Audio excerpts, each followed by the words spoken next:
believe it? Could you even begin to believe it? It's the last week of October, and the franchise has survived all of these spooky movies. It really went by fast. This was like it's because we did two. That's why. I mean, we're so used to covering like 11 of the same movie in October. And, this was a fine idea to keep it fresh. Yeah, it did keep it fresh, but it really flew by. I'm a little wistful. I'm used to these Shocktober's feeling like full years.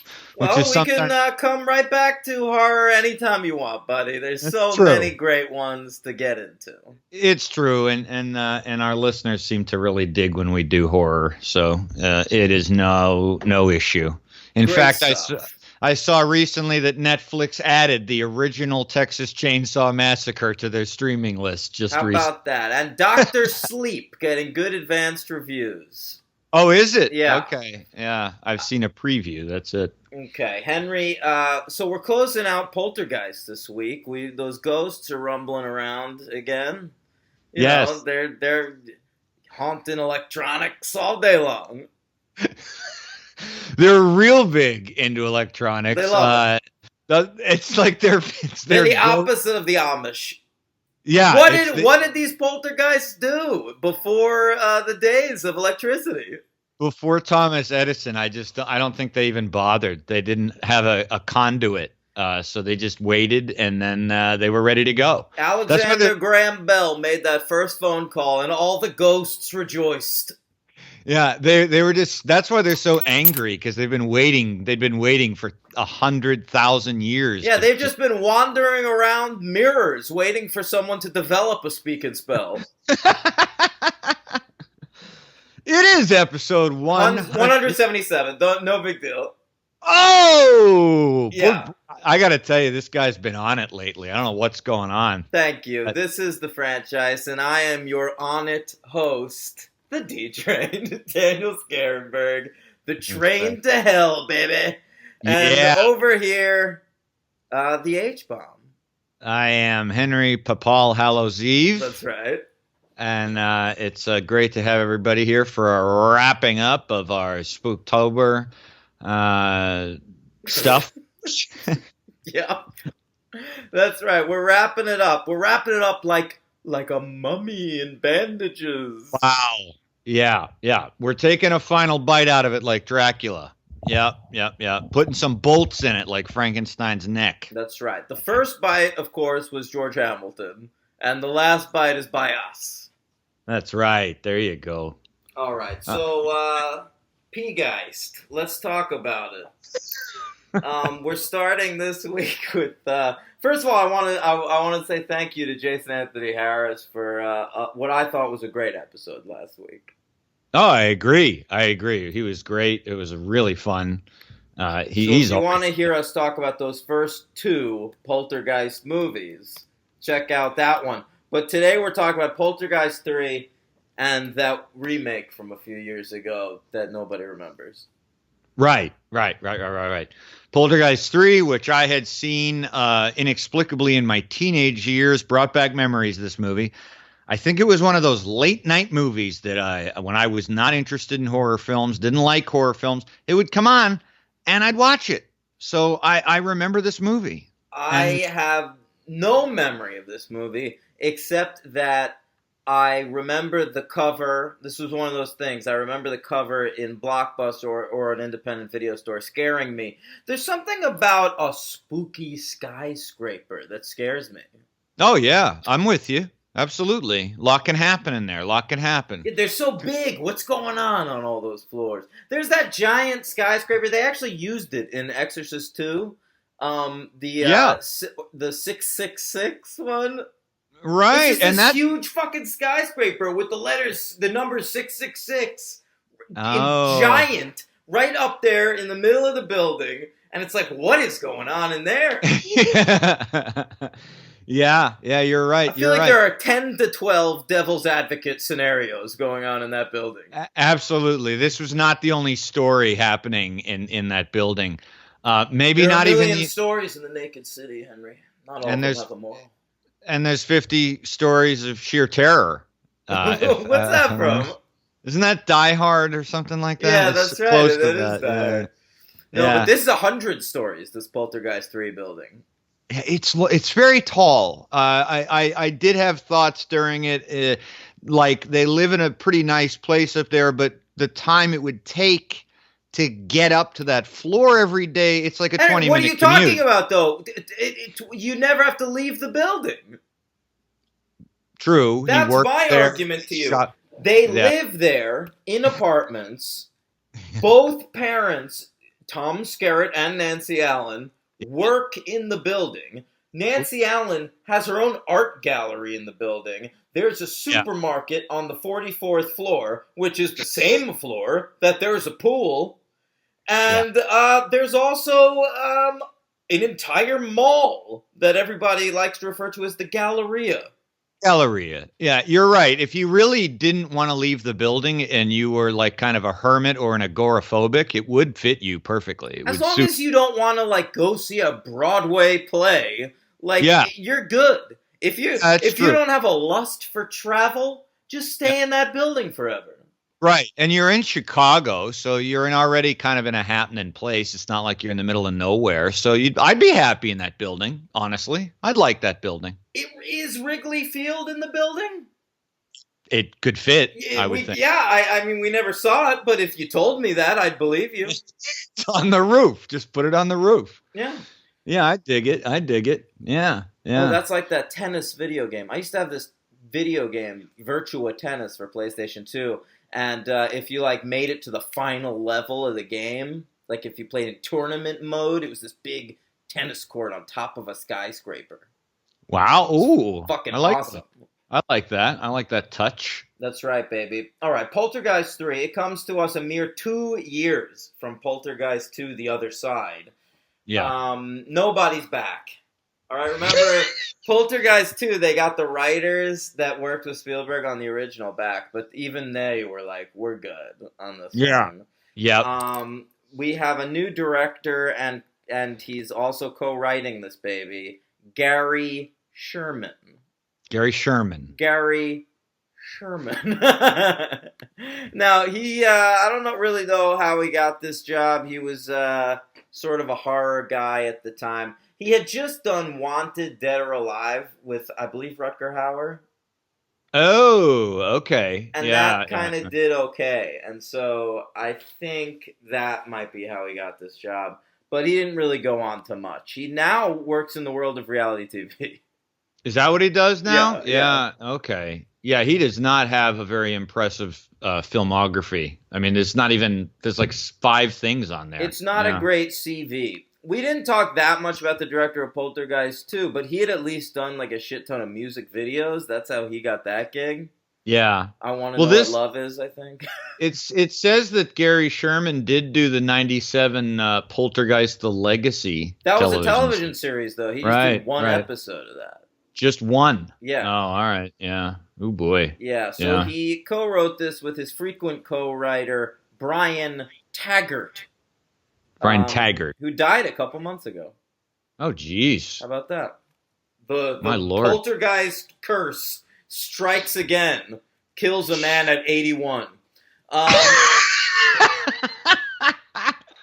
So this fella, he'd been a TV writer for a number of years.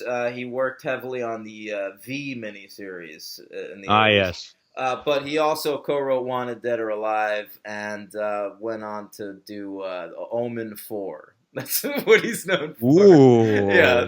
Looking forward to that. Omen 4. Not Omen 3, which I think is the one that takes place in the skyscraper. Okay. Yeah. All right. Okay, so they worked on this movie. It was released June 10th, 1988.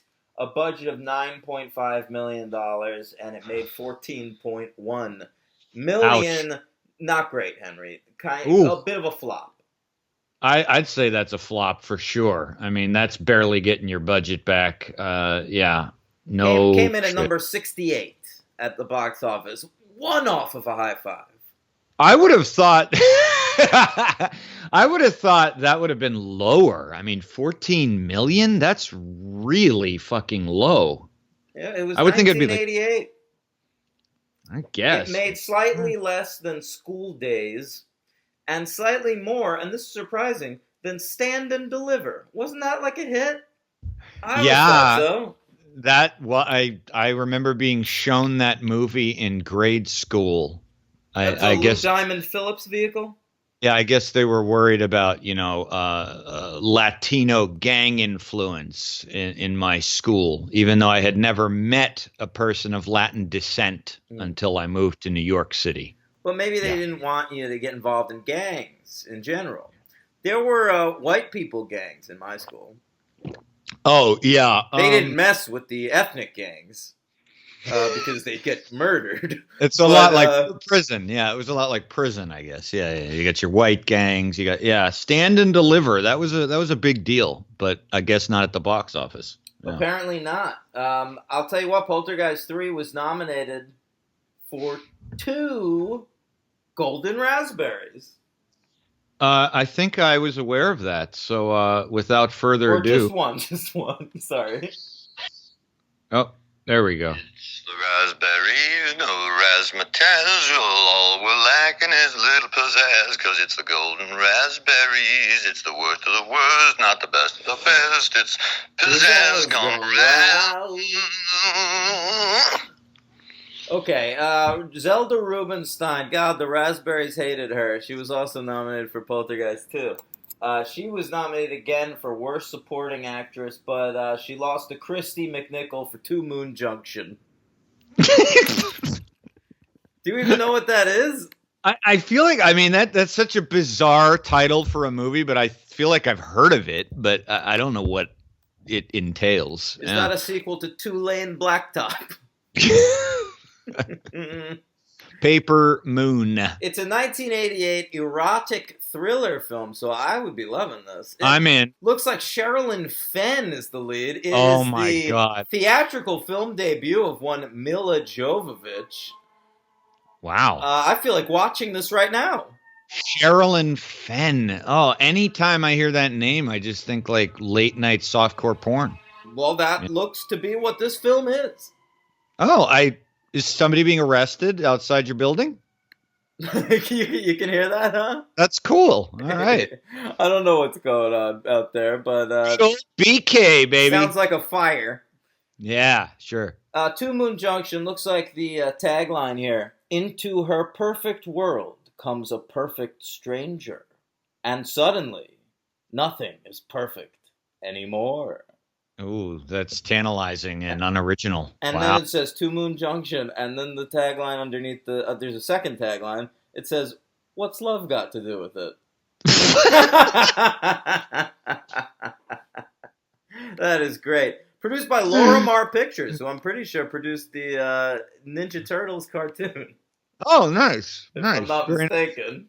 very weird. Okay. All right. All right, so I want to talk about Poltergeist 3. I'm ready to do it. No list this weekend. We've done these fucking years 100 times. Yeah, you can always check out these lists on one of our 100,000 other episodes anytime. And I would like to preface the Poltergeist 3 episode by saying we are fully capable of covering this movie because, Daniel, and I want to speak to everybody here right now, we have the knowledge and the power. We sure do. Thanks for that, Tangina. I gotta tell you, can we get into this right away, Henry? Sure. I just want to lay my cards on the table for this one. Lay it on, baby. Lay it on. I thought Poltergeist 3 was great. You know what, man? What a turnaround, man. Look. Poltergeist 2, The Other Side. I didn't care for it. Nothing about that was what I wanted from a Poltergeist sequel. Frankly, Yeah. I didn't think I wanted a Poltergeist sequel. Here comes Poltergeist 3 to prove me wrong. This is the Poltergeist sequel, baby. Well, here's the thing, and my rating on this kind of fluctuated, and I'm actually at a fluctuation right now, still on it. I have an either or, because I think there are certain things in this movie that are fucking brilliant.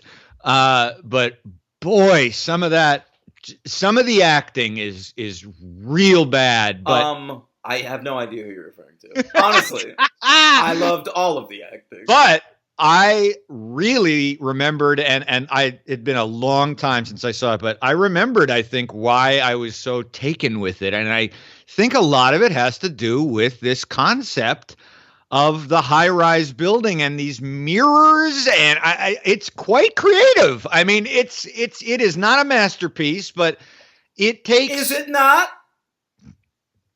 Oh my, here we go.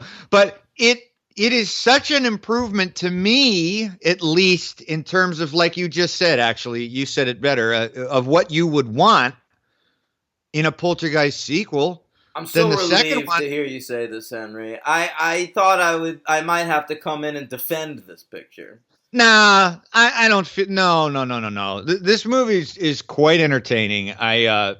Like I said, the downsides were just some of the acting I felt was pretty disturbing. But I like the special effects. Not a lot of computer gen. A lot of practical effects in this movie. And pretty well done. Like a lot of that mirror shit, I really was going, if there weren't any CGI effects, I am impressed.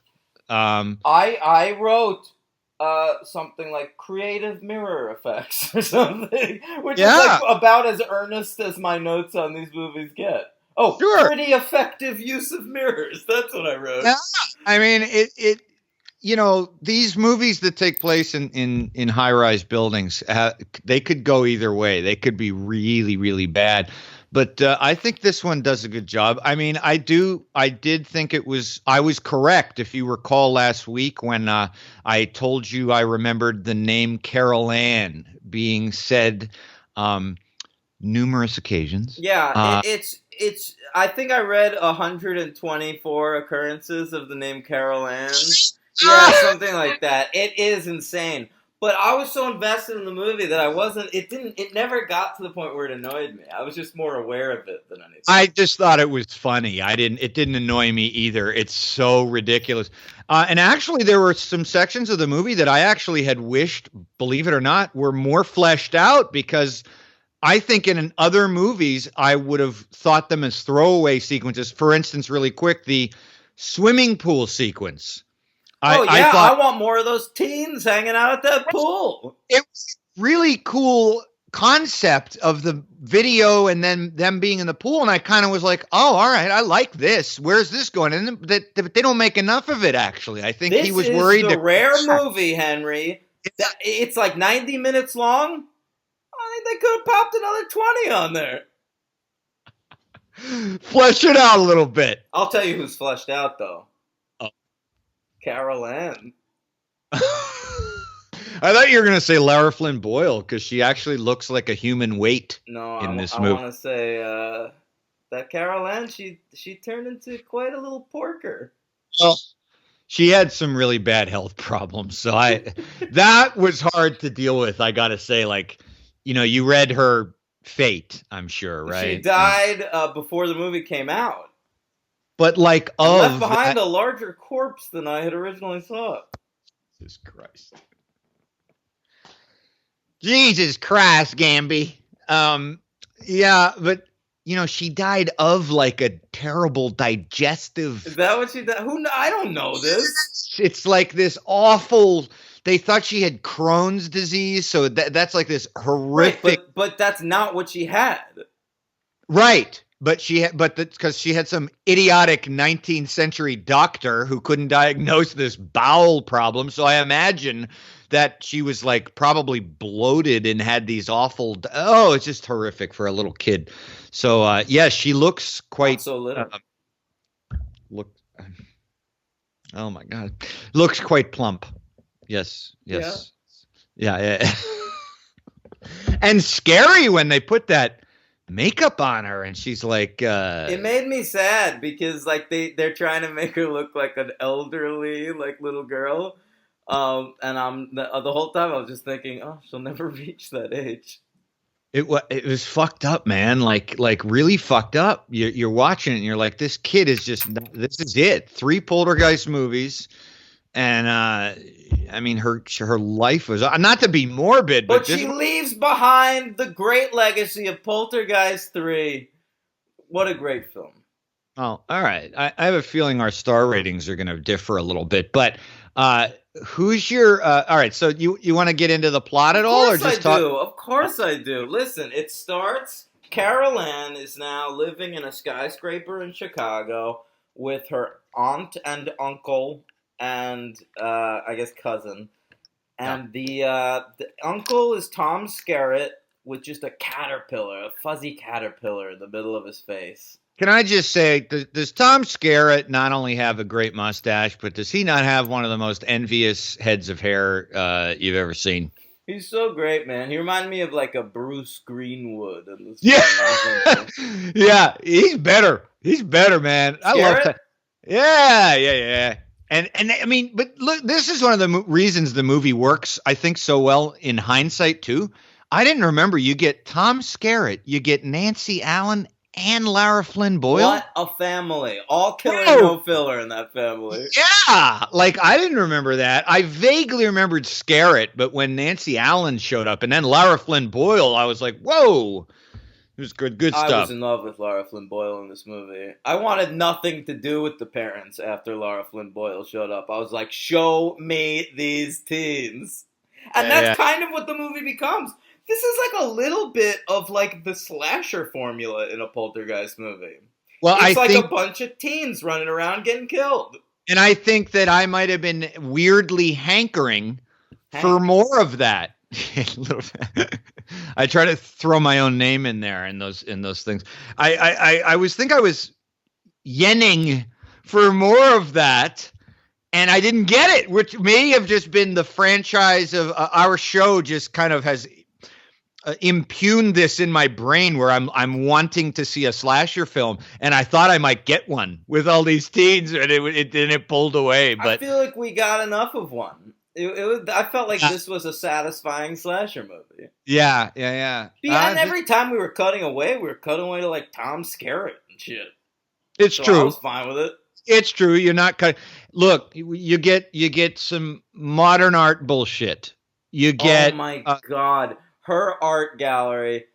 I mean, I wanted to go in there with a fucking blowtorch. It was just the most disgusting late 80s, early 90s. God, am I happy to hear you. I'm so happy to hear you say that.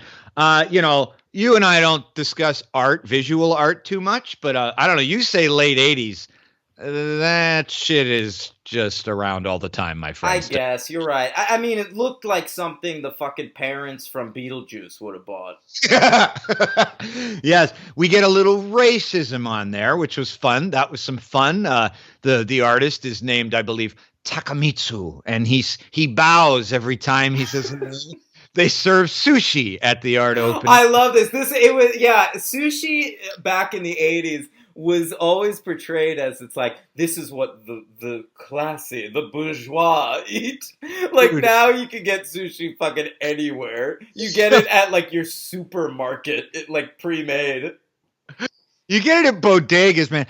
It reminded me of a movie that came out a year prior. One of my favorite movies, Fatal Attraction. There is one of the most offensive. Excuse me. One of my favorite movies.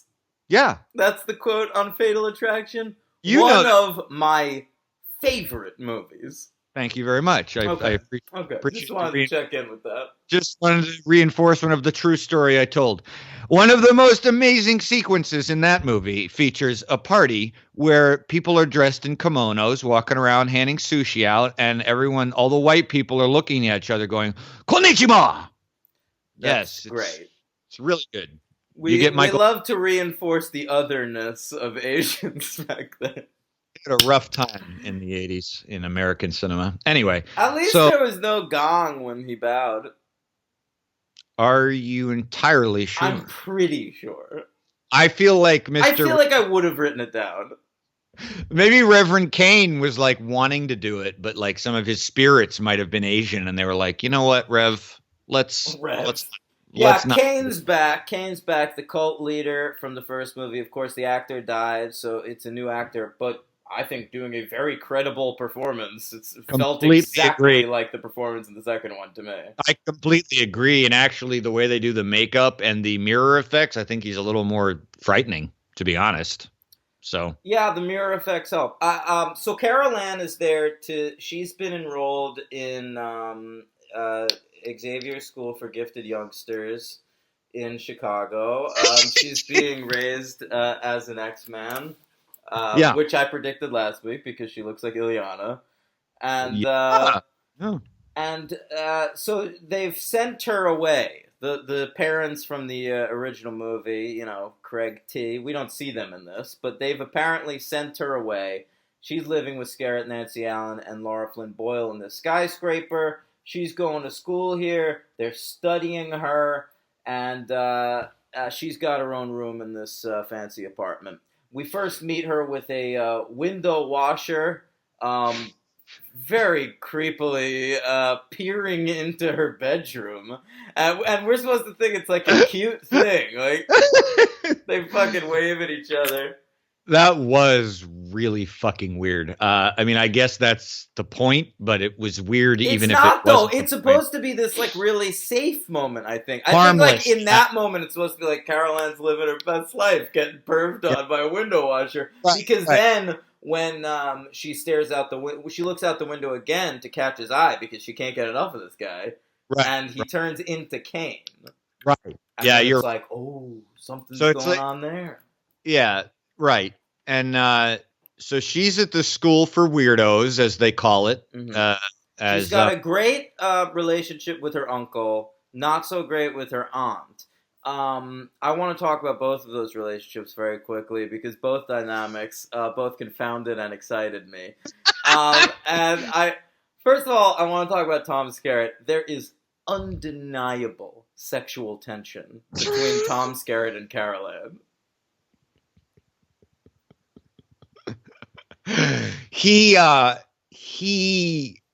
really is excited to have her there. Very happy to have her there, and they are vibing. It is a little bit weird. I will admit he keeps kissing her on her face. It's a little odd. There are moments where like his actual family is like trying to talk to him, and he's just like, "Leave me alone. I am talking to Carol Ann, the most important person in my life." Oh, Lord have mercy. Okay, so there's that. A little odd. Then there's Nancy Allen, the mom, who is, the mom from the original two Poltergeist sister. Yes. And so Carol Ann is her niece by blood, and she seems to fucking hate Carol Ann and not care in the slightest whether she dies. Yeah, no, that's true too. She all the way really until like the last fucking 15 minutes of the movie. 15 seconds of the movie, Henry. Insane. She comes around and is like, all right, I guess I'll give my niece who just survived a horrific trauma a hug. And the whole time I'm thinking that it's because like maybe she's scared. She knows what happened in the previous two movies. She doesn't, right? But then we realize she's not been told what happened in the first two movies. So as far as she's concerned, her cute little niece is just visiting from out of town. Sure, she's gained a few pounds, but she's a nice kid. Doesn't matter. Yeah, she wants nothing to do with her. Also, I don't want to drop that because I want to come right back to that. But also, I love the fact that we are given no indication in either of the first two movies whatsoever that Craig T and Joe Beth Williams would ever send her away. Like, it's so clear they love her and all that. And then in this movie, it's like, yeah, they were just, they needed a break. This did not bother me. This didn't bother me, Henry. That was them theorizing that they needed a break. My concern is I think that they found, how many schools like this could there be teaching kids with fucking supernatural powers? So maybe the only one happened to be in Chicago in driving distance of this skyscraper. Or upstate New York, like you said, where Cyclops goes and You everybody know what? else. You're probably right, Well, though. They probably would have moved to Chicago with Carol Ann. well, it just seems a little out of character that they would just be like, yeah, let's ship her off. But regardless, I got over it. But I did. It makes you wonder if there's a little tension between the sisters there, between Diane and because Nancy Allen's character situation is very strange to begin with, right?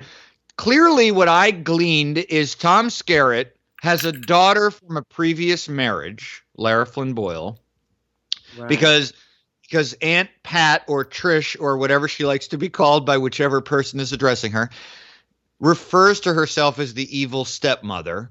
So Nancy Allen is with a man who has a daughter from another marriage, and then they both get Carol Ann from Nancy Allen's sister. But Carol So this Ann's is her niece. correct. And his step niece, or So however, that's even creepier. Why is he so close with her?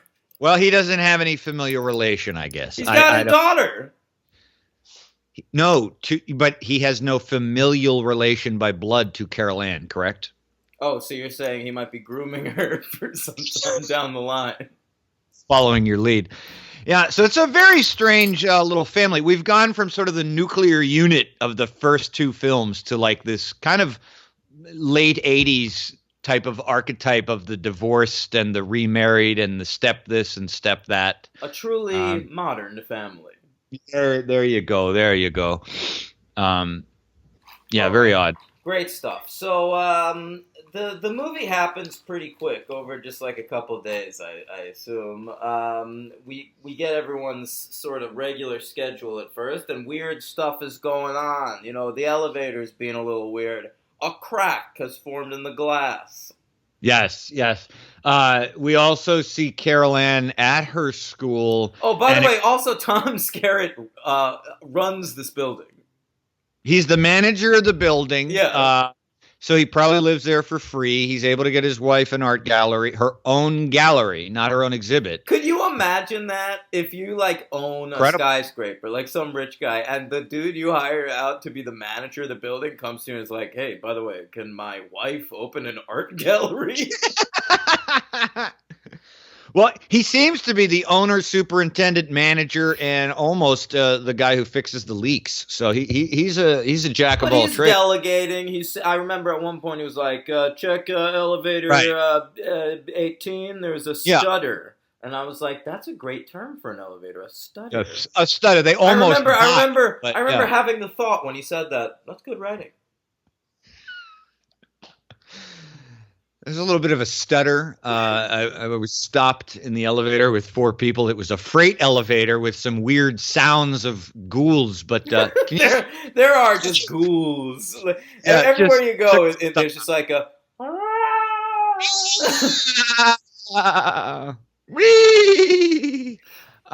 Yeah, you know what this reminded me of too, by the way? Something you had brought up in Exorcist II, the heretic. Thank you. Everything is totally fine with Carol Ann, really, to be really honest, until fuckface fun douchebag, her fucking shrink, starts to bring it all out again.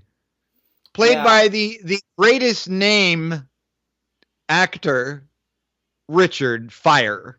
Oh, Richard Fire. I like that. Dick Fire. I enjoyed that character a lot. And frankly, I think you're being a little hard on him. I genuinely think he wants the best for Carol Ann. I think he's dealt with much lower level problems in his time at that school. And Carol Ann's a large case, the likes of which he hasn't seen before. He has not seen before, but when things start really happening, like Zelda Rubinstein's corpse exploding and we're not up to that. Oh, but yes. Okay, so Zelda Rubinstein. Zelda Rubinstein shows up.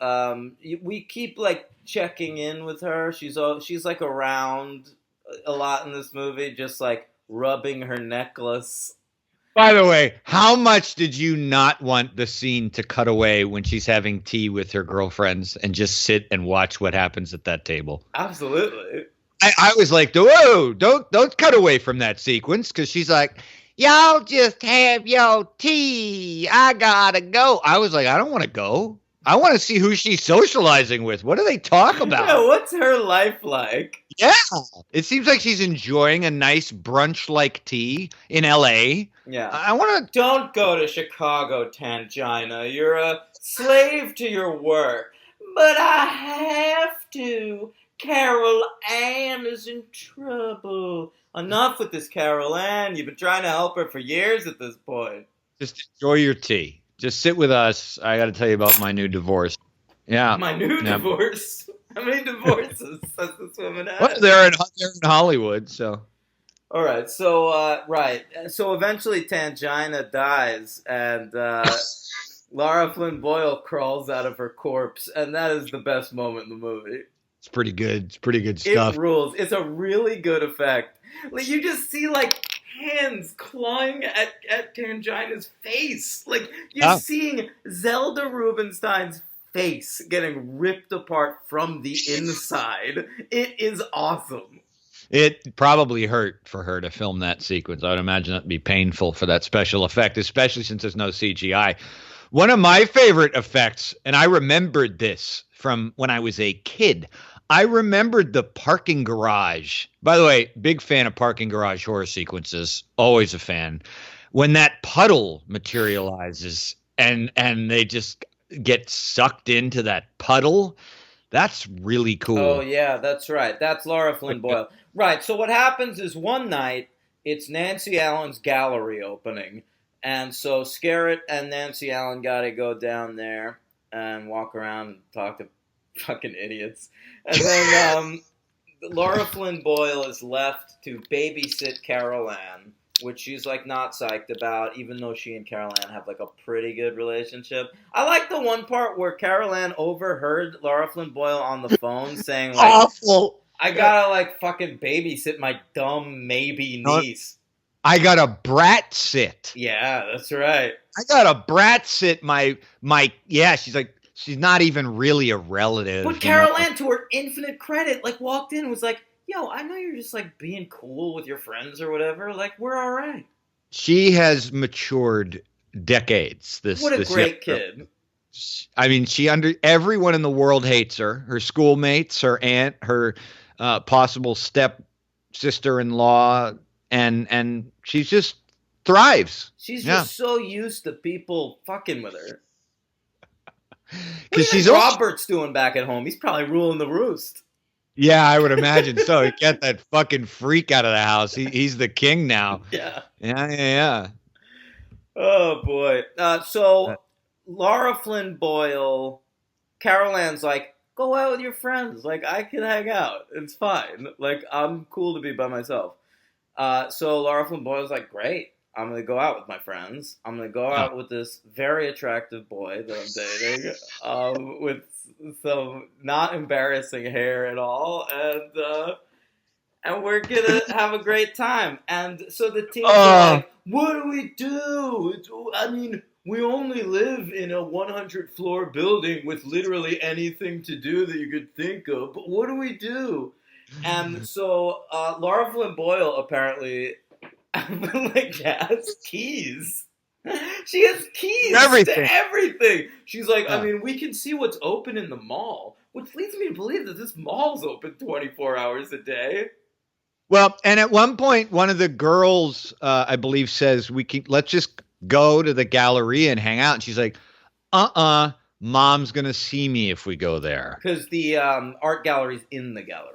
Right. So then they spot and then the guy who I liken to the opening character in the first Ghostbusters, who's getting the shock treatment from Dr. Venkman because he looks just like him with the same fro. He's like, let's get some beer. And she's like, no. And he's like, yeah. And she's like, no. And he's like, yeah. No, she goes like, he goes, you got a key to the supermarket? She's like, yeah. First of all the teens in this movie talk like Ninja Turtles. It is great. There are radicals. There are righteouses all over the place in this movie. Oh, yeah, they do. Yeah. And so she's like, yeah, I've got a key to the supermarket. Why? And he's like, we could get some brewskis. And she's like, I'm not stealing. And he pulls out like $10 and is like, I'll leave money. Right. But she's not into it. But they find a deal. They're going to the pool. It's pool time. She's got a. Well, they got beer. He won the argument. Oh, right. They did get beer. But and Coke. And some Coke, yeah. Oh, Coca-Cola. That's right. Yeah, I remember he's walking. I'm like, what are you doing, dude? Yeah, like scored a sixer of Coca-Cola, guys. It's the Coca-Cola Classic, too. There might be a designated driver for the elevator since they need to manually operate it, so one person has to drink Coke all night. Someone doesn't survive those elevators that night. That's for sure. Carol Ann's teacher. I love that moment when he gets fucking shafted. Quite literally. Yeah. So the teens Fire gets shafted. The best, maybe my favorite scene in the movie is the teens trying to evade this oscillating security camera outside of the pool. They're fucking sneaking into this pool like it's Metal Gear Solid or some shit. Yeah. Oh, they're all like against the wall, like the coast is clear. and it's this. You say oscillating, which is giving it a lot of credit because it's really just like a camera that just like it's like. But that's what cameras were back then, man. Now cameras are just these like black globules on ceilings. Right. But back then that was what it would be. Quick. Yeah, we only have a half an hour to make it across the deck. Yeah, right. Yeah. Before it catches one angle of my elbow. Yeah. Listen, her dad runs the building. If he could recognize that elbow. True. Tom Skerritt, Scaret. Oh, am I right? You love scare as a pun, Henry. So...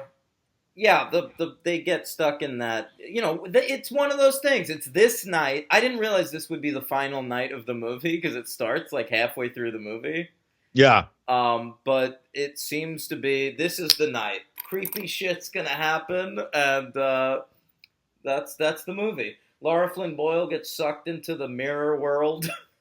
And so does Carol Ann. There's a part where Tom Skerritt is just chasing Carol Ann's like reflection around the building. Yeah, he's chasing her red pajamaed reflection all over the fucking building. And Karen Allen's like, leave it. Let her be taken into the fucking other side. Who gives a shit? And that would be great if Karen Allen was in the movie because she would present a completely different side to the. Nancy Allen. Yeah, Nancy Allen's just like, she went. She's gone. Just. Let her go. I don't want her here anyway. And Skerritt's like, shut the fuck up. I'm gonna go. I gotta find her.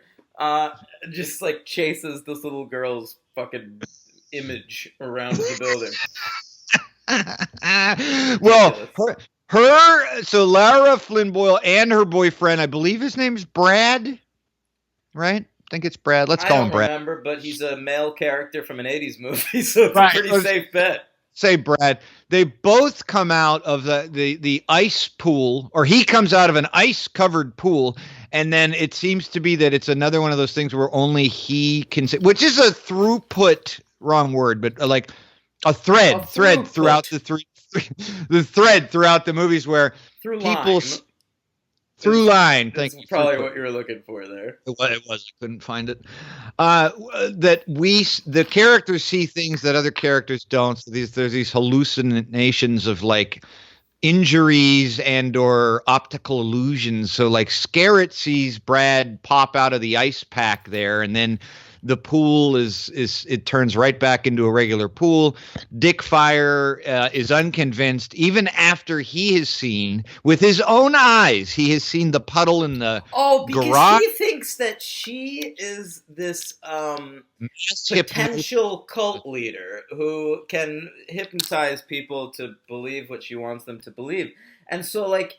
Even when he does like see like crazy shit, he's just like, that's just what she wants us to see. She's creating that image in our brains. Yeah, he's a charmer, that guy. He I like. knows that she has powers, but he has identified them wrong. Yeah, he's. Yes, I like the scene where we get him and his wife at their house, and the phone rings, and his wife is like cooking dinner, and he's like, "I gotta go. It's just one prankster I gotta take care of," and he's leaving, and his wife is like, "Oh, are you gonna be back for dinner?" And he's just like, "Don't overcook the brisket." I forgot that scene. It's like, what the fuck? Yeah, it's great. You know what though? Don't overcook the brisket. It is bad when it's overcooked. Tough. You want it to fall apart in your mouth. Brisket is a very difficult dish to pull off, and You know who's pulling it off in spades? Subway sandwiches with their new brisket sandwich. Really? Yeah, it's not bad. I find that hard to believe, but all right. Shout out Boy, to my mom. She does a great brisket. There you go. There you go. Yeah, the brisket talk just brought the show to a screeching halt. I don't know. Well, I got hungry. I got news for you. Yeah. Start thinking about it. All right. So eventually they pull Laura Flynn Boyle and Carol Ann out of the wall, but it's not really them. They're just like pretending to be the real ones. Yes. And so they think the movie's over, even though there's like 10 minutes left. So, but you're like, something's got to happen. Tom Skerritt goes to Nancy Allen. He's like, all right, we saved the day. Let's fuck. I would like to fuck right now. This parking garage. Right now. Yeah. Yes. And Nancy Allen's just like, great. Let's do that as long as I don't have to look at Carol Ann's stupid fucking face. And, Nancy Allen's like, by the way, Tom, I usually star in Brian De Palma movies. We recently got divorced. And here I am in Poltergeist III. Tom Skerritt, like, I will remind you that I was an alien. Yep, he's still reminding people of that to this day. Really? I mean, what else has Tom Skerritt done in his career? He'll go to his death as the guy from Alien. He was in Top Gun. Oh, yeah, people talk about Tom Skerritt's role in Top Gun all the time. I'm sure he was invited right back for that sequel. Maybe he is. That would be fucking great. Should we look it up? Minimal interest. I'm not a Top Gun fan. I don't really care, you know. Yeah. Well, we'll be watching it next year, buddy. Absolutely. No. Tangina ends up figuring out how to beat the system by simply offering to Kane, I can lead you to the light. Let's just stop this nonsense. And that's how he's like, and then Kane, after 3 movies of terror, is just like, oh. It's a great point. They never really explain why Carol Ann is the one who could lead them to the light or whatever. Somebody who's pure and/or / has knowledge and the power. And so Tangina finally figures out, well, I'll just take him. Yeah, and then I'm an old fuck. What do I have in my life except for these tea parties? Tea parties. And Kane is just kind of like, oh, yeah, all right.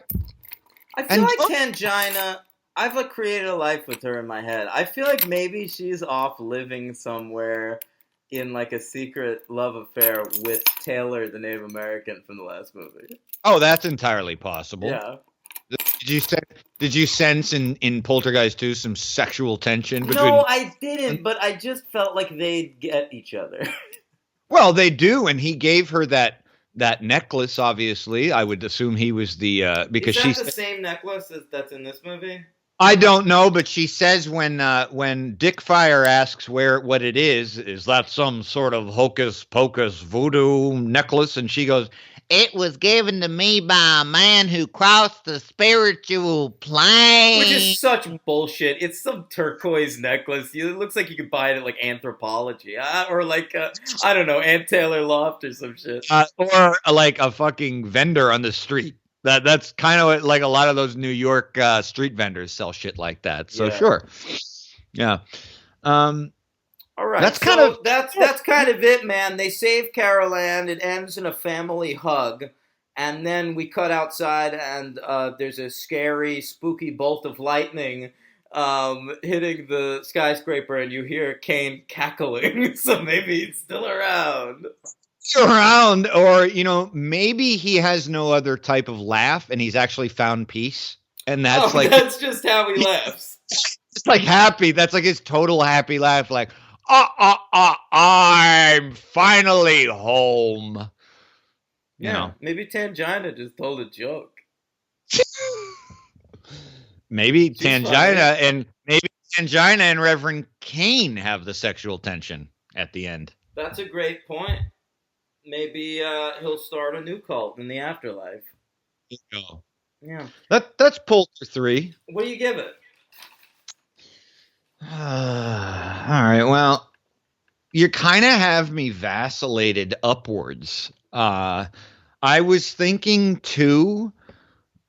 I think I might go with a fun old 3. I'm giving it a 3. Are you? It's a very enjoyable 3. What a pleasant surprise in this franchise. My MVP is, of course, the lovely Laura Flynn Boyle, who you might recall was my LVP in Men in Black 2. So some redemption here on the podcast for Laura Flynn. That's good. That's good. My MVP, honestly, not necessarily the character, but just the actor, man. Tom Skerritt's great. Love Tom Skerritt in this movie. He's really good. He's in this ludicrous fucking scenario. Oh, he's your MVP. Okay. Yeah, great. He's in this ludicrous scenario, and he just seems to care. Yeah. It's like just tonguing his stepniece. Yeah. Cares a lot. Oh God. My LVP as a character we didn't speak about.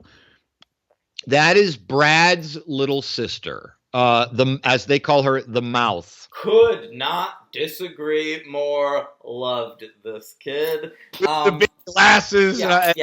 So there's a scene where they're like trying to get Carol Ann and off to school with Laura Flynn Boyle. This is like the beginning of the movie. It's like their daily routine or whatever. And they're running a little bit late, and they cut outside. And Brad's sister is like saying to her mom, like, "Let's fucking go. Let's abandon these assholes." But she's everywhere. She's like omnipresent. Talk about a ghost. They go to the party, and she's at the fucking party. It's like, does anyone discipline this kid? Always just being an asshole. Like I loved that. Like, oh my God, go home. Fuck off. I guess you came to the party to make out with my brother. It's like, oh my God, where are your parents, kid? Just get out. So I wrote The Mouth. That is my LVP. Crazy. She's a dynamite part of this film.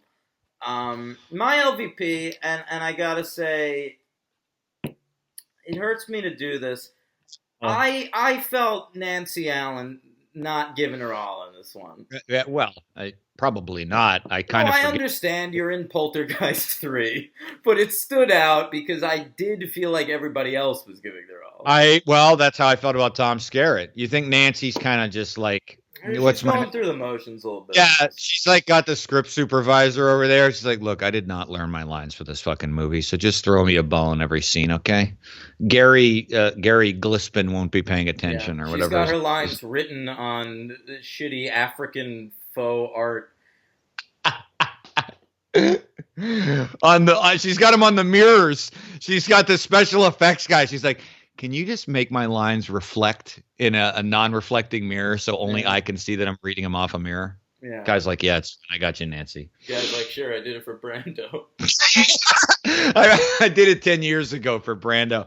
Yeah, so all right. So you talked me into a 3. Here we go, a 3-star. I got a 0 count. No superheroes to be found. That's very surprising.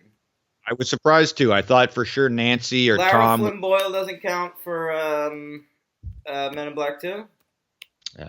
No, she really doesn't. That's based on a comic. Nice try. All right. Let's talk about the remake. let's talk about the remake. Now, you saw this in theaters, right?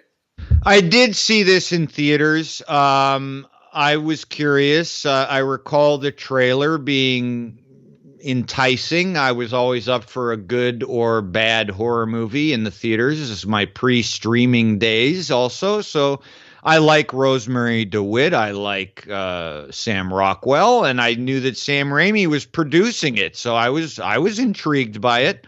I had a specific recollection before we get into the movie. I remembered when I rewatched it this time exactly what I did when it was over. I came home and I put on the original Poltergeist. Really? Oh, God. I would be fucking exhausted of these things. Well, I never do that, but I specifically recall thinking I needed a palate cleanser. Now, of course, I've seen it again. Things may have stayed the same. We'll find out. But I remember that, and that was the last time I had watched the original Poltergeist. So 4 years ago, specifically in reaction to seeing this in theaters, I wanted to catch the first one again. So, yeah, wasn't thrilled the first time, but went in with fresh eyes because that's what we do here. All right, I skipped it. I love that original Poltergeist. I could not understand for the life of me why they were remaking it as much as I like Sam Rockwell and Rosemary DeWitt. Yeah. So this comes to us in 2015, the summer of 2015. It was directed by a fella named Gil Keenan, who is mostly known for animation. He worked on Monster House. He directed that movie. Yeah. Which was well received. Then he did City of Ember, which was this big fantasy film, and then he did this. Since this movie, he has literally only directed one episode of the Scream TV series. Yeah, and he has what is this, a co-writing credit on the upcoming Ghostbusters movie? That maybe he's friends with Jason Reitman? I don't know. Probably. Yeah. Gil Keenan, ladies and gentlemen. Keenan. He did not co-write this movie. It was written by David Lindsay-Abaire from Boston, Massachusetts. Great name. And he's an interesting guy to me because he is a playwright who writes very interesting plays, one of which was made into the movie Rabbit Hole. But in movies, he has mostly worked on ridiculous bullshit. So you're right. Robots, the animated movie, Inkheart, the fantasy film with Brendan Fraser, Rise of the Guardians, which I believe is like Frosty the Snowman versus Santa Claus or something. Sweet. He worked on Sam Raimi's Oz the Great and Powerful. He wrote the fucking Shrek Broadway musical, Henry. God, how insufferable would that even? My mind can't even. I can't even begin to comprehend what a Shrek musical would be like. I mean, I just. He did write the screenplay though for the film adaptation of Rabbit Hole, and I like that movie quite a bit. Did you see Rabbit Hole? Well, he wrote the play. Yeah, I saw the movie. I mean, it's just it's not really much of an adaptation. They kind of did the play directly. Well, whatever. I like that movie, but yeah. Sure. All right. Yeah, whatever. You can give him credit for that.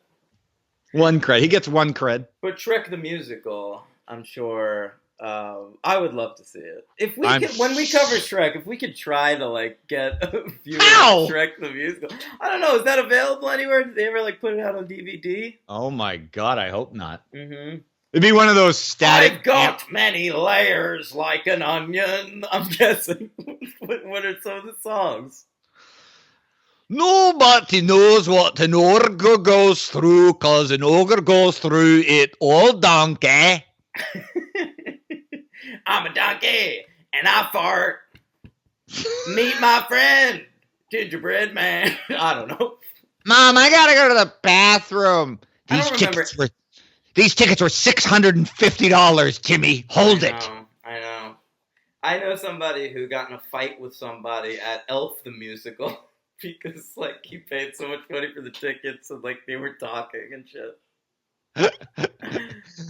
I don't subject myself, I never have, even when I lived there, to New York Broadway. I mean, you like musicals. I do not. Would you enjoy that experience Seeing of Shrek the musical? No, just like any musical in that setting for that amount of money.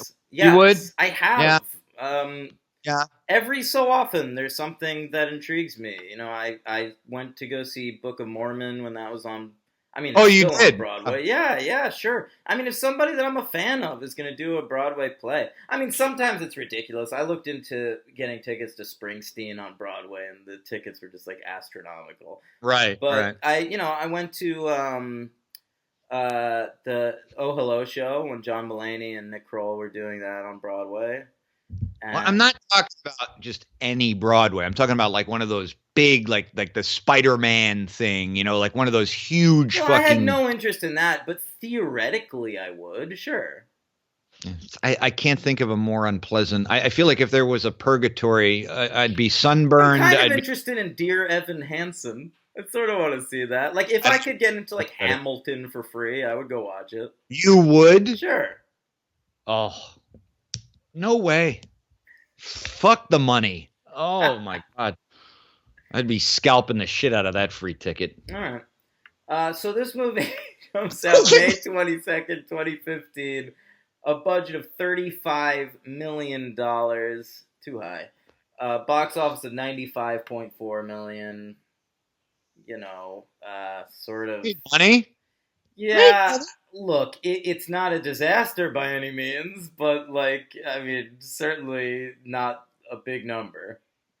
Came in at number 59 at the box office. Okay. Did a little bit better than Sicario, and a little bit worse than Jupiter Ascending. Ooh, a movie I believe you saw in theaters, Not didn't you? in theaters, but I did see Okay. it. All right. I knew you. That movie, of course, was a disaster, but it cost like way more to make than Right. Poltergeist did. Right. All right, so here it is. It opens on the Fox 2000 Pictures logo, which is a company that no longer exists. Disney got rid of it in the Disney Fox merger. Oh, really? Mhm. Okay. All right. They should Now- get that one. Now, did you? I'm going to assume, and I hope you watched the 93-minute version, just the regular old version, right? You didn't go for any extended cut. I gotta be honest, I couldn't find the regular version. Really? Yeah, I watched the extended cut. It's only 7 minutes longer, but Yeah. Well, I watched it on Google Play, and I had the option. well, and Amazon Prime did not give me such an option. I watched Oh. the extended cut. And you didn't have to pay for it. So No, good. I did pay for it. Oh, you did pay for it. Yeah. Right. Okay. Yeah. All right. Well, then you've seen 8. No, it's actually 8 minutes longer. You've seen 8 more minutes of this than I have. I'm sure Ooh. they were as vital as the other 90 minutes in this Well, movie. they could have been. I don't. We'll find out. Yeah. All right. So all right. what we're doing here is we're just doing a straightforward remake of the original Poltergeist, but it's modern times. Sam Rockwell's playing the Craig T. Nelson role. You got Rosemary DeWitt in the Jo Beth Williams role. You've got 3 kids that you've never heard of in the other. All right. Yeah. True. I would like to do a quick impersonation. I'd say of the 3, you have half an actor. Yeah. Well. Who's all right? Well, who's the weakest? I have a favorite of the weakest of the 3. I think the weakest might be the fucking teen. Really? Yeah, I thought she was pretty bad. I think it's the boy.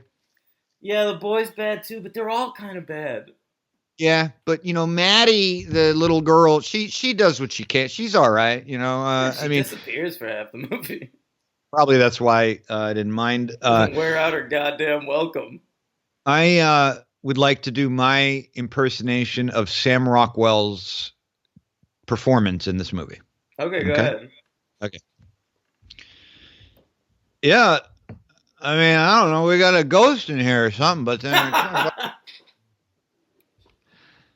I mean, honey, I said I'd order pizza. You don't want to order pizza. We don't have to go.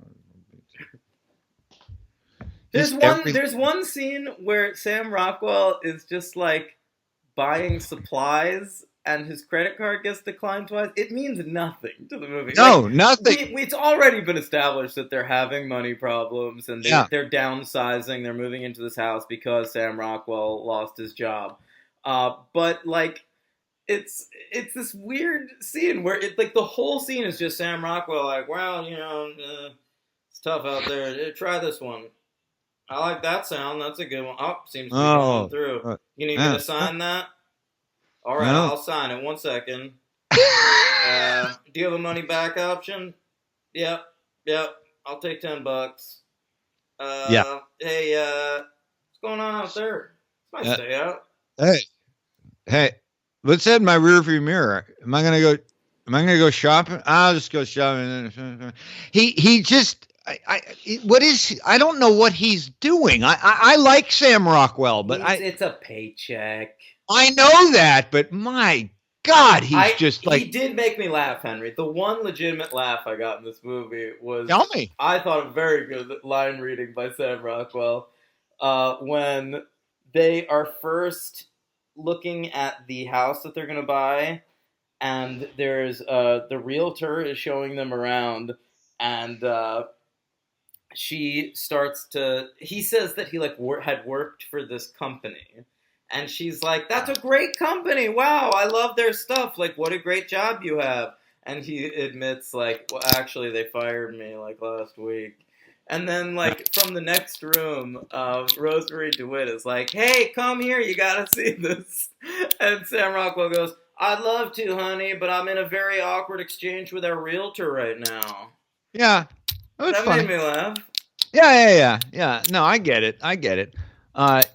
It's just he's like eating his words. It's very strange, and it's almost like he starts out every line, and then the end of each sentence kind of just fades away. I think Rosemary DeWitt got him the role. And really? He's there as a favor. They had this same year. They had done Playing with Fire, the Joe Swanberg film with Jake Johnson, and they're both in that movie. Oh, you think she was and like? I wonder if she met him on that movie and suggested him to the producers. I don't know. By the way, I really like. I like to. I'm raising my hand. I'm a big fan of Rosemary DeWitt. I'm a fan of both of them. Listen, Sam Rockwell not doing his best work as son, but he's a great actor. Rosemary DeWitt's also a great actor. I've loved her for years. Me too. Loved her in Lynn Shelton's work and in the United States of Terror. Well, she's been in a lot of stuff. Rachel getting married. Getting married, yeah. Your sister. Yeah, that was the Lynn Shelton one I referred to. I corrected that. Yeah. So I was happy with the cast pretty much, but right away at the beginning of the movie, I'm like, I feel like we're in for hard times, and the clue to that was these kids' names. Oh God, that fucking waspy shit. So they changed the children's names in this movie. In the original, of course, Carol Ann. You might have heard her name once or twice. Carol Ann. There's of course Robert. Yeah, Robbie.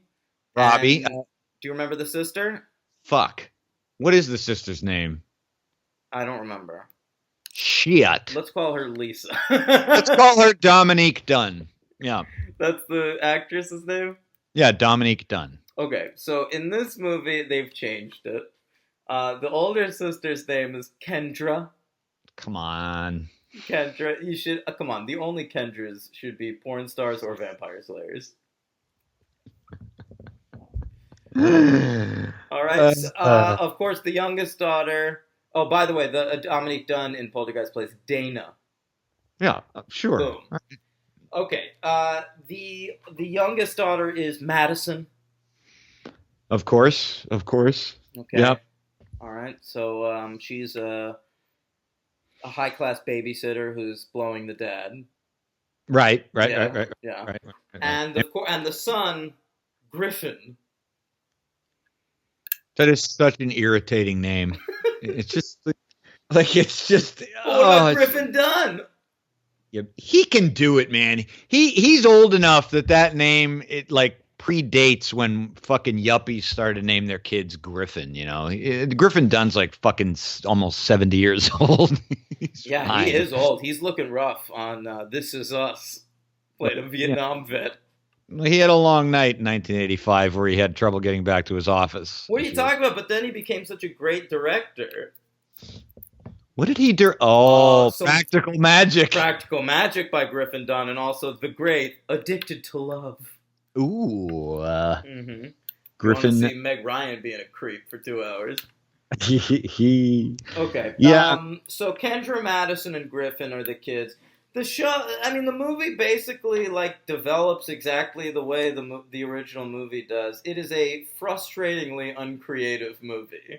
Yeah, it doesn't really do a lot that other horror movies already have done a million fucking times, especially today. It really doesn't even. It's kind of amazing because there are so many things you can do. As much as I love Poltergeist and don't think it needed to be remade, I think that there's potential to a Poltergeist remake. Yeah, there I are agree. things you can do, but this movie never gets any more creative than, well, it's the present now, so the son plays video games and the house is kind of a smart house. Right, and the daughter has a fucking smartphone that starts acting up on her. It's like we got a drone we throw in there. That's right, there's a fucking drone. That sucked. That's when you watch a movie from the early 2010s and people are doing parkour. It just dates it to a specific month. Specific month. And I had totally forgotten that fucking drone has the ability. The drone goes to the other side. Oh my God. It goes in, folks. First of all, if you ever wondered from the first Poltergeist, which I'm sure you didn't because it brilliantly leaves it to your imagination, what the other side actually looks like. This is another thing. See it. You can see it in here. This is another thing I was talking about, dude, because we see the other side in Poltergeist 2, The Other Side, and it's done so shoddily and shittily that that's an opportunity here. Go ahead, show the other side. That's something the original didn't do that you can take the reins of. But it's just so fucking boring. It's this grim, ugly brown shot of a bunch of hands reaching out. Yeah. I mean, it's funny because, it reminded me of another Exorcist movie, Exorcist III, where I was describing in that episode something Dan had no recollection of, but where they were depicting sort of a hellish group of people coming out from the underground. That was very creative looking. And this one is going for sort of a similar kind of cosmic bodies going towards the heavens, but it's really not that interesting because it's all brought down to a very pedestrian level with a fucking drone. And so I'm thinking how are they? And then they let go of the rope and they get back anyway. Oh, that's trying to be a fake out to Poltergeist fans. So they lose the rope and you're like, what's going to happen now? But then, 2 seconds later, they just fucking fall through the ceiling onto a mattress. Get that mattress out of here. I want to see them crunch some bones.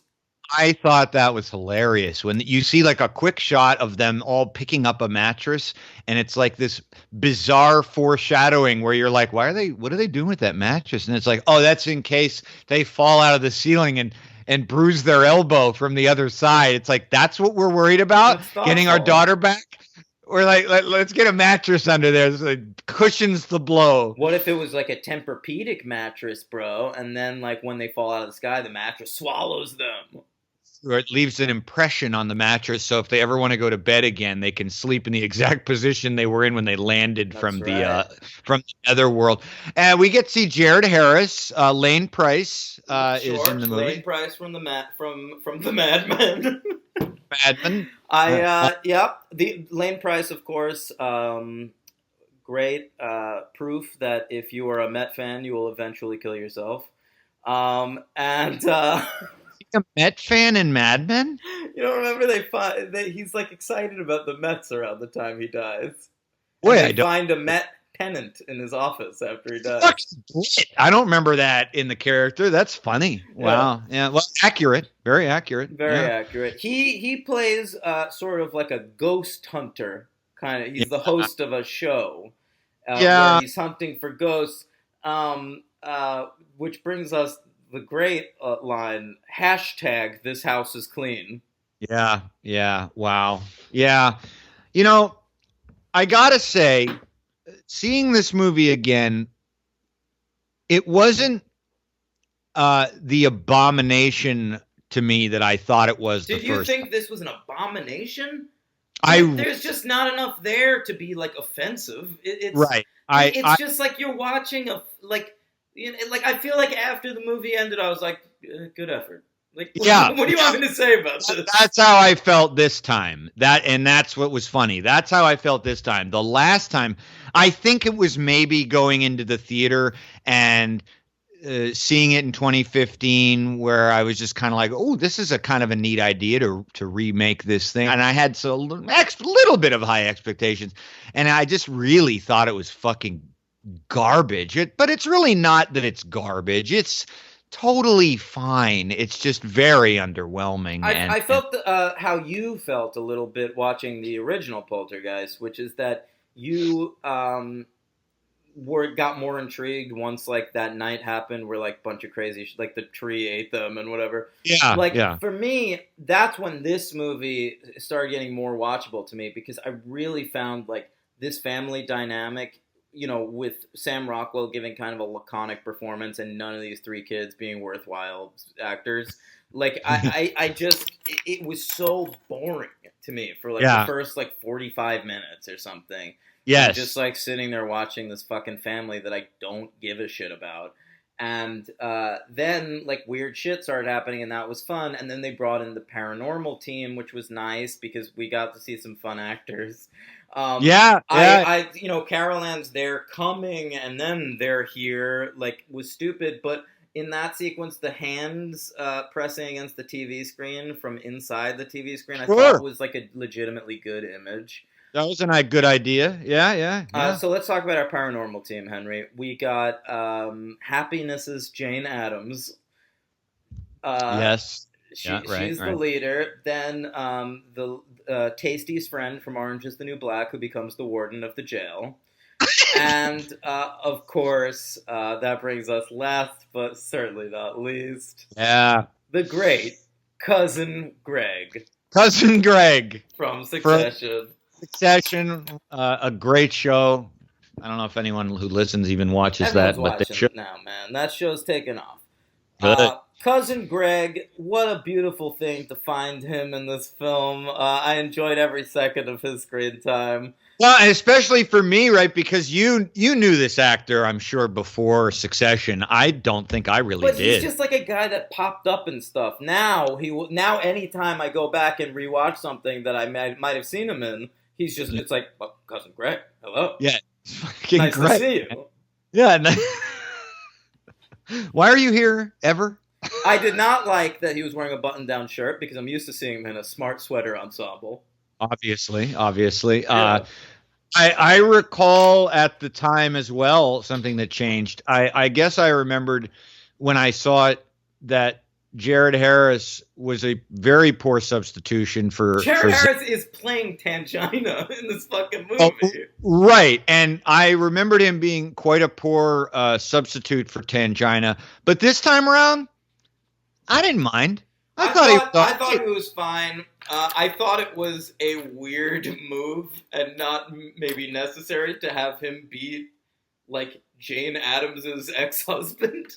Yeah, that surprised me. They used to produce that show together, and now they're like contentious, but they still like each other. And then they may or may not get back together at the end of the movie. They're certainly working on the show again, it seems. Because you saw the credits. Yes, the mid-credits sequence. Yes, I was actually my finger was literally hitting stop casting. This was the fastest mid-credit sequence ever, though. They could tell, like, no one's fucking sticking around. We better pop this up front. They got like one credit in. Yeah, it's true. It's like boom operator. Ken McDougal. It's like Sam Rockwell's in this movie. By the way, hey, more. Wait, sit back down. Sit back down. But then when the credits started going in earnest, Henry, that was my favorite part of the movie because the song TV Set, the great song TV Set by the Cramps, started playing, and it was a cover by the band Spoon, which I'd never heard before, and it was awesome. Okay, all right, that's good. I'm glad that it delighted your ears. You had an eargasm listening to that. That's very good. I It's very good. use that word, but it was enjoyable. Yeah, this movie just doesn't. Now I understand the Russo brothers are trying a remake of this, or is this bullshit? Right. I mean, I know that's on the Wikipedia page or whatever, but the Russo brothers, if you go on IMDb, like they just directed the #1 movie of all time, and so they have like 40 movies in development, and I think it's just up to them what they actually want to make. I don't see them remaking Poltergeist. I mean, after what maybe they'll like produce it for a streaming service or something. Yeah, I mean, after the success of what they went through with Marvel, I would say absolutely not. But I mean, I didn't know if it was something they maybe couldn't get out of, but they could probably get out of whatever they want at this point. They can do anything they want, Henry. Yeah, but like, I mean, whatever they produce, I mean, who knows? They've got that movie 21 Bridges with Chadwick Boseman coming out, which looks like the most boring fucking movie ever made. Oh, I saw a preview for that. Yeah, is they're that producing the cop that thing? Yeah. That's that I couldn't believe that was them when I saw that in theaters. I was like, what? I couldn't believe that the trailers for it said from visionary filmmakers, the Russo brothers. Let's all calm down on that. Who, visionary, a little sidebar, 15 seconds or less, maybe more. The word visionary, I feel like that should be reserved for very few select hits, dude. That's all it is. Yeah, I mean, like Russo brothers. It should be from affable workmen, the Russo brothers, 21 Bridges. From guys who were 4 for 4 in an MCU contained universe comes their next. I mean, honestly, like visionary to me is like Werner Herzog or Stanley Kubrick. I mean, visionary is a very large S. Well, that's true. I have to give. I mean, avatar of an avatar of an avatar. Obviously, that's vision. But yeah, affable workman. That'd be great. The affable workman. I want to see that up there now. I want some director we like. That's well, really, that's like Ron Howard. Ron Howard, affable workman from the affable workman. Who brought you a beautiful mind and Cinderella Man? Solo, a Star Wars story. You could get Sam Mendes. What would you call him in like a British term for him? He's like an unoffensive chap. Sam Mendes. From polite and classy filmmaker Sam Mendes. Comes a movie that you will enjoy and not spend too much time thinking about. Except Skyfall. Anyway. Yeah, very thought-provoking film, Skyfall. Fucking A. All right. When's that Bond coverage coming around there, buddy? Whenever you want, bro. 2019 looks like we're going to be Bondless. I don't know. We could do it fucking now if you want. I don't care. We already have something scheduled for next week that I'm very excited about. Okay, so what do you give this Poltergeist remake? This Poltergeist remake is actually going to get a full-on 2 stars. Yeah, same. Okay. It's not a 1. It's too well made. I feel like a 1 for me has to be somewhat incompetent.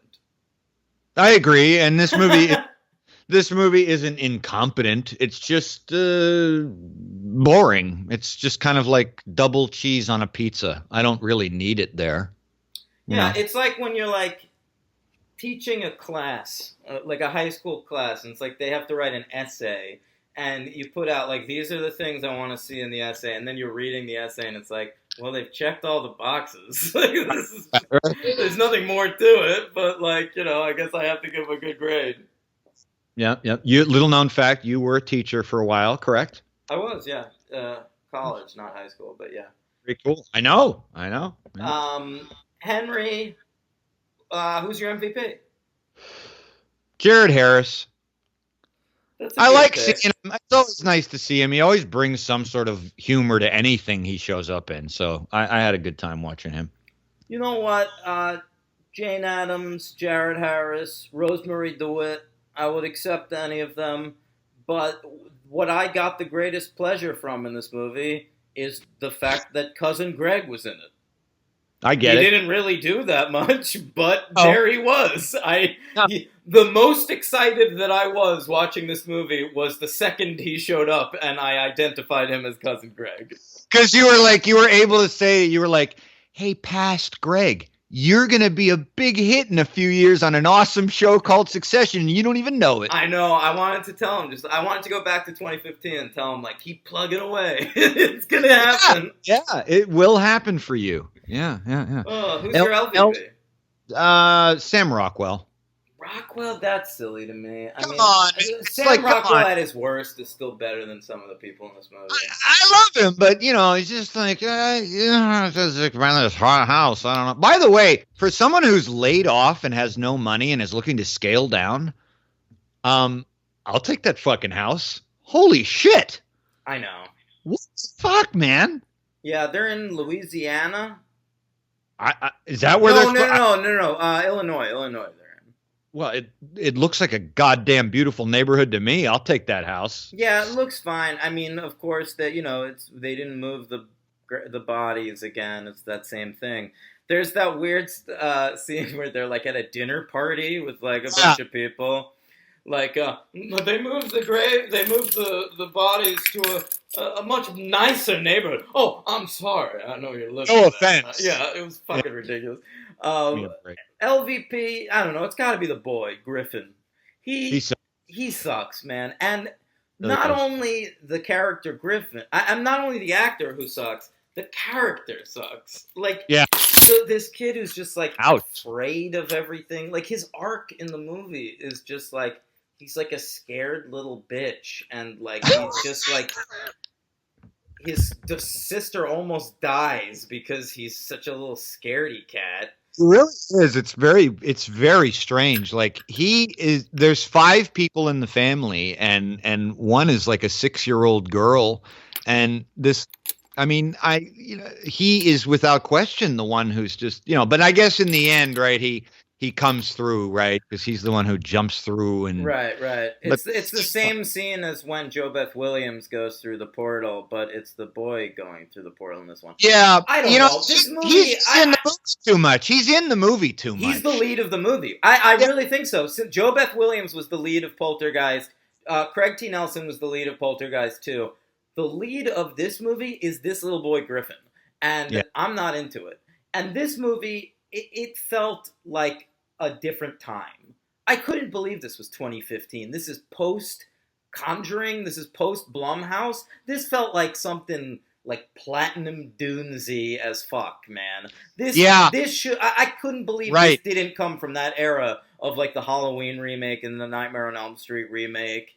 Like, if you told me this movie came out in 2008 or 2009, I would 100% believe you. Well, that's exactly what I meant. That's what I was trying to say when I was saying how it was hard to, like, when I saw it in theaters, where I was just thinking, I was expecting something that wasn't going to be so derivative of, like, it was almost anachronistic.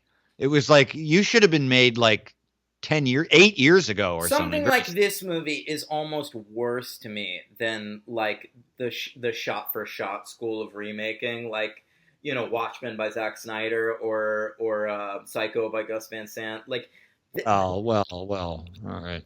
I just think like there's something at least a little ballsy about doing that. Yes. There's something so much more boring to me than just like doing a standard remake like this, where you're not doing it shot for shot, but you're hitting all the same boring beats. Well, because there's no effort. It's clearly there's no effort. There's just nothing going into it. I mean, this really did feel like a first draft. the screenplay.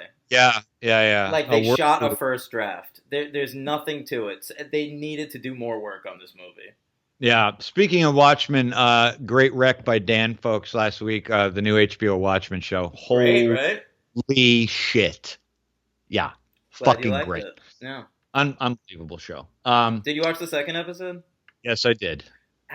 Did you, as I did, think that the American Hero Story segment was intended as a fuck you to the Zack Snyder Watchmen movie? Ooh, no, I didn't. That didn't really cross my mind. I felt that scene, which is a TV show within the show, was shot in the same way as that movie to make it seem like this is something stupid. Oh, you mean I remember exactly what you're talking about with the camera angles and the stills and the slow violence, that's the goriest the show gets. Oh yeah. Oh, ouch. I love it. Yeah. Damon Lindelof, but folks always delivering. Brilliant. Yep. All right. Superhero count. I do. I have 3. So here we go, folks.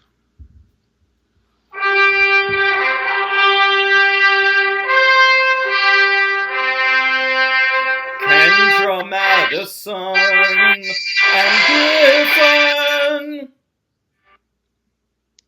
I made the song about the children from this movie. Oh, all right. Jared Harris. This is interesting. Speaking of Watchmen, I never watched this because I didn't want anything to do with the movie Watchmen after it came out. But really? Oh, you saw the movie Watchmen, right? In theaters, man. Midnight. Okay. Oh, midnight. Right. Okay. Hey, we were friends at that time. You remember? Yeah. No, fucking horrendous. I was so angry. Anyway, Jared Harris played Ridley in, I guess, on DVD they made that Tales of the Black Freighter. Right, sure. Did you watch that? No. Did you take okay, I didn't know. I didn't either. All right. Kyle Catlett, who played Griffin. Great. Played young Arthur in The Tick. Oh, how about that? Great. R.I.P. And finally, Sam Rockwell, of course. I like this credit. We've done him before, I believe. Yes, we have. He was, of course, the head thug in the original and one and only 1990 Teenage Mutant Ninja Turtles. Right. Yeah, I always forget that. That is amazing. Can't wait till we cover those. Yeah, and can you guess what we have covered, what he was in? We've also done where he's a major thing in something we've covered. Really? Yes. I don't remember. He is Justin Hammer in Iron Man 2. Oh, of course. Yeah, that is kind of funny. And I think he's in a DC property now as well, no? I didn't find him in a DC property. All right, I could be wrong. He is in a 2014 Marvel one-shot called All Hail the King, also playing Justin Hammer. Right. Well, that was probably like for the Iron Man 2 DVD or something. There you go. But that's it. There you go. There you go, lad. Yep. All right. Fun stuff this week. I hate to leave us at an end here. I would like to keep going on horror, but we're going to take a break, and we're going to have a real fun time next week. Next week, I think it's about time. This was on our original list composed in 2016 on a very long list, and I thought it'd be nice to do this. We're going to be doing something, and surely, I am serious. We're doing Airplane. That's right. Airplane and Airplane 2, the sequel. And that will, and we're going to cover the Zaz. I want to do a Zaz list. Oh, okay. Now, are we covering anything they've just had anything to do with? Is that how they work, these guys? Anything by either Zucker or Jim Abrahams. Okay. I don't know, boy. One of those Zuckers is a big repub now. I know that much. I believe that 100%. Yeah, for sure. All right, a Zaz list and some airplane action. So we haven't really done a comedy that's like a spoof yet, right? No, we certainly have. You know what we should do, Henry? Right when we're done covering Airplane, let's just cover Airport. Ooh, Airport and Airport 1975. I think there might be another one. Airport something, the Concorde. Is that a movie? Oh no, really? All right, Yeah. we'll have to talk about that because I have never seen Airport and I've always wanted to. But yeah, We'll talk about it. we'll talk about it. But in the meantime, hey, Patreon, do that. We just did a great Order Up, and we've got an Award Bros coming up. Yeah. $5 for the minimum level on that, and you can enjoy a whole lot of content. I want to say, leave a 5-star rating or review on iTunes. We got one this week. Henry, do you have that up by any chance? I can pull it up very fast. Okay. Yeah, this is the one who this gentleman wanted a shout out, I believe. That's right. And just an update, Henry, we're doing very well in the Netherlands currently. I saw that. We are number 136. You know, hey, there could be 2,000 podcasts in the Netherlands, and therefore we're doing very well. Or there could be 137. No, there's a lot. There's a lot. Our numbers. Many podcasts. I know, and it's very fun to look at. People enjoy ours, Henry. People enjoy them. I saw some rankings in Japan recently where we were also in the hundreds, I believe. Yeah. So we're doing well all over the world. Read that review. And it's a long one. It's by folks, a Jew. I know that much, and I want to thank this fellow Jew. Go ahead. All right. 5 stars. Great podcast is the title. Daniel and Henry bring a lot to the movies I know and love. Mm-hmm. I love getting another view of these different franchises. A good friend and I also get into debates every time we see a new movie together, and I feel like I can relate with these two funny guys. They also call attention to details that I may have missed or reinforced irrational emotions I have about certain scenes. I've gone out of my way to watch movies that have been on the top of their lists just because they say it's good. I like that a lot, by the way. That's very nice to hear. Yeah, let us know when you're doing that. Yeah, it's not. We read these top 10 lists all the time. It's nice to know that they mean something, you know. All right, he continues. Haven't been disappointed with much. Just finished the John Wick episodes and can't wait to finish binging. Thank you and keep up the great work, guys. Regards, Ross Goldstein. That's right. Thanks, Goldstein. P.S. Would love a shout out in your newest episode. Well, you just got it, Ross. Done. Shout out to Ross Goldstein. Ross, thanks. Dress for less. All right. Ross, we were on a break. All right. Ross the Boss Goldstein. You got it, buddy. HP, what a fun show. Follow us on Twitter at Pod Franchise or at Low Stakes Daniel for my personal Twitter. Follow us on Instagram at The Franchise Podcast. Email us at thefranchisepod@gmail.com. Email Henry at henryfranchise@outlook.com. We've done it. We did it. Another October in the books. We survived. We are not in the mirror world. We have not been swallowed by a house. I have no entities inside of me but my own. That's correct. We managed to successfully use the telepathy machine without getting sucked into the darkness of Jason Anthony Harris's brain. Yeah, no golden tumors over here. You know, 4 years in a row of Shocktobers, 5 franchises covered. Very nice. Very nice. And we will be It's very nice. We will use our power and knowledge to bring you airplane coverage next week or last week, depending on your verbal typo. And that's going to be exciting. You want to rank the films of Kareem Abdul-Jabbar? Actually, I'd like to rank the Poltergeists, buddy. Oh, that's right. We got to do that. Well, I have a very definitive ranking. Very easy this week. Mine's pretty easy, too. All right, so 4 movies. What's the worst Poltergeist? For me, the worst Poltergeist is Poltergeist 2, The Other Side. I agree. Okay. All right, number 3? Poltergeist, the remake. I agree. Number 2? Poltergeist 3. Yep. Number 1?